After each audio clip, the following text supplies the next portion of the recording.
अरे खन्ना जी को पहचान नहीं रहे क्या आप लोग? खन्ना जी से कहे, खन्ना जी कहे, खन्ना जी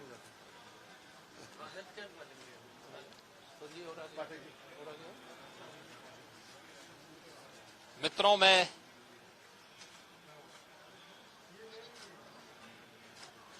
विधानमंडल की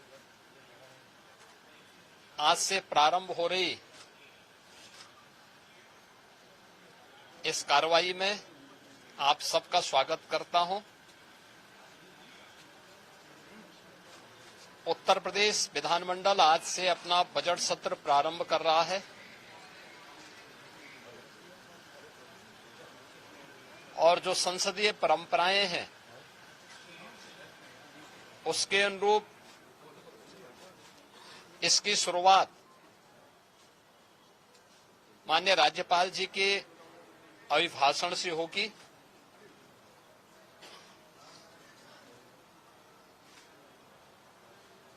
बजट सत्र में दो महत्वपूर्ण एजेंडे होते हैं। एक माननीय राज्यपाल जी का अभिभाषण और दूसरा सामान्य बजट। माननीय राज्यपाल जी का अभिभाषण वह सरकार की उपलब्धियों और भारी कार्य योजना का सरकार का अपना एक दस्तावेज होता है, जिसे राज्यपाल जी के माध्यम से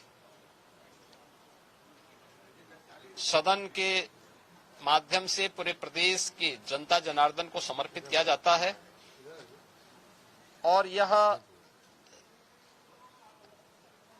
सभी माननीय सदस्य फिर उस पर चर्चा करते हैं। ये सभी कार्रवाई को आज माननीय राज्यपाल जी के द्वारा अपना अभिभाषण संवेद सदन को संबोधन के माध्यम से यहां दिया जाएगा। दूसरा सामान्य बजट 11 फरवरी को वर्ष 26-27 का सामान्य बजट प्रस्तुत होगा और फिर इस पे चर्चा होगी। फिर अंत में अनुदान मांगों को पारित करने के साथ ही बजट सत्र जो आज 9 फरवरी से लेकर के 20 फरवरी तक चलेगा, यह बजट सत्र का एक कार्यक्रम हम लोग लेकर के आए हैं। आज माननीय राज्यपाल जी के भाषण के बाद जब अभिभाषण सदन के पटल पे रखा जाएगा, उसके तुरंत बाद उत्तर प्रदेश का आर्थिक सर्वेक्षण भी सदन में प्रस्तुत होगा।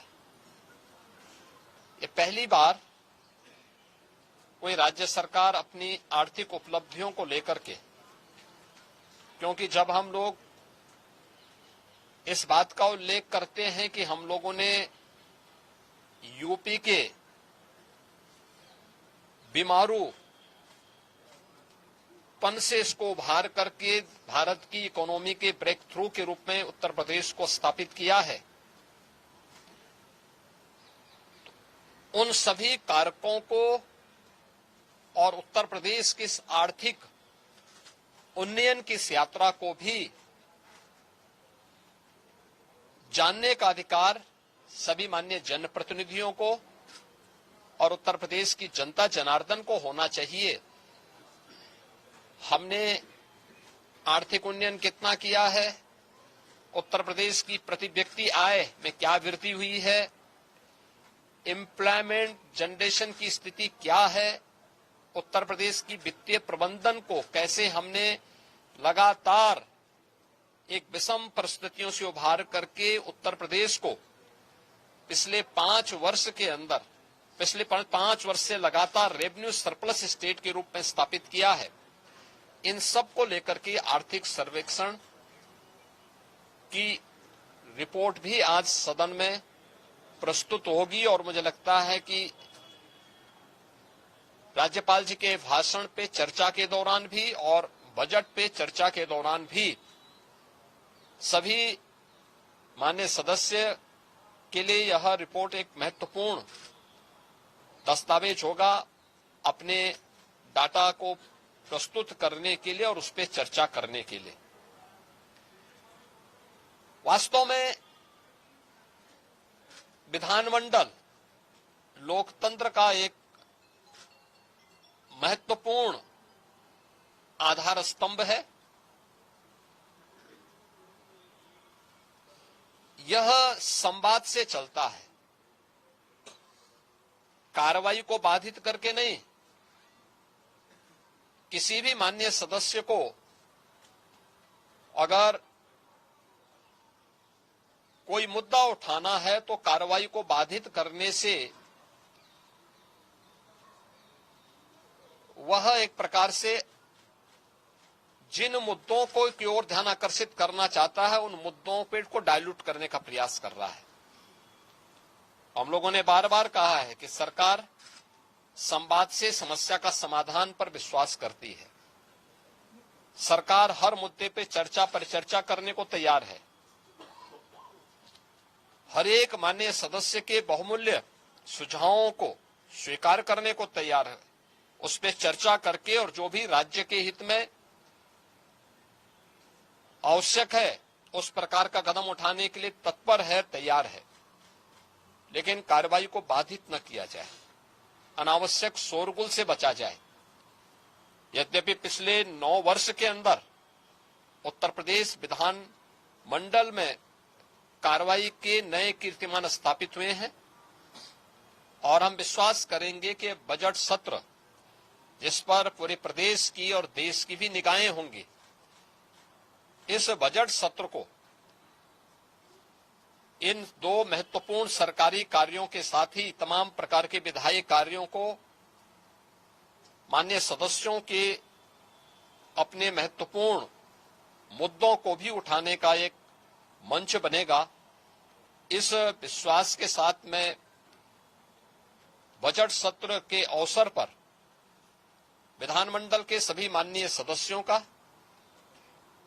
और इस पूरी प्रक्रिया को सुचारू रूप से संपन्न करने के लिए विधानमंडल से जुड़े हुए जो हमारे अधिकारीगण हैं उन सब का भी, आप सभी का भी मैं हृदय से अभिनंदन करता हूं और विश्वास करता हूं कि बजट सत्र उत्तर प्रदेश के विकास की इस स्पीड को और तीव्र करने में एक बड़ी भूमिका का निर्वहन करेगा।